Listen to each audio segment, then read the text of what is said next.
Alrighty folks, welcome back to Cowstands Farming. It's Daniel here. Today we're talking about gardening with pigs, how we make very productive gardens using our pigs. So let's get started.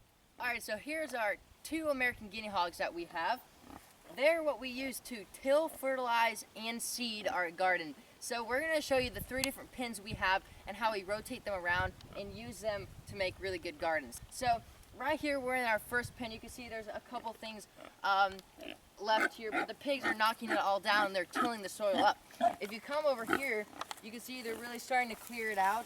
They're really starting to dig it up, and also, you know, they poop and that fertilizes the ground. So they're really digging this one up. They're in the process of getting this pen ready to plant, and we'll move over to another pen that they just moved out of and show you what that looks like and how that's going to be a really productive garden. Real quick before we move over, I want to show you this soil. It is super dark, super fertilized, super tilled up. This is great soil, way better than you could make it on your own. Okay, so here's a pen that we moved the pigs out of maybe a month and a half or 2 months ago. Right here, look at this. These are all watermelons, and if you look, there's tons of them and they're super healthy. They're growing in this tilled up soil. What happens is we feed the pigs watermelon seeds and it passes through their digestive tract, and then when they poop out those seeds, it's already fertilized and they're already in this tilled up soil. So that's how we make these really productive little gardens, and this is a fall garden right now. In the spring, we had so many tomatoes, more tomatoes than we've ever had. We couldn't even pick them all. It was so productive. So here we've got a bunch of watermelons. If you come over here, we have some pumpkins growing right here that I actually planted, and you can also plant.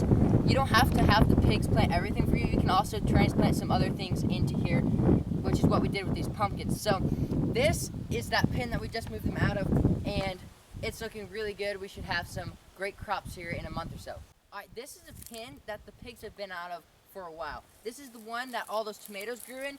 You can see the dead tomato vines, and there's a couple live tomatoes actually still growing.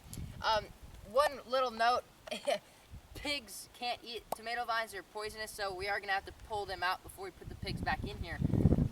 But we are planning on putting the pigs back in here in a little bit. If you look, it is super grown up. This is some croat in here, and the pigs need to come in and knock all this stuff down and re-fertilize this place. This was a super productive garden. Over here we've got actually some, I don't know if this is some type of millet or sorghum or something growing. This, I mean, they're growing so well. So yeah, this one, everything's kind of dying, and it's time to put the pigs back in here, start the cycle around again. That's how easy it is. You just need 3 pins, and these are pretty small pins, and you need to rotate them about every 2 or 3 months to a different pin. The pin that they're in, they'll till up, they'll fertilize, they'll plant, and then when you move them to a new pin, those plants will grow up and they will be a good garden for you. And then once they die and it's starting to get overgrown again, like this pin, then you can move the pigs back in there, and then the whole process will start over. All right, so to show you guys how good these plants grow, look in here. Look at this watermelon. This is a bigger watermelon plant, really dark green, super healthy, extends all the way back in there. It's actually flowering. So we are gonna have to put the pigs back in here soon, but it's still producing like 5 or 6 months after the pigs left. Thanks guys so much for watching. I really hope that this was educational for you, and if you have pigs, you'll try it out. So see you guys on the next one.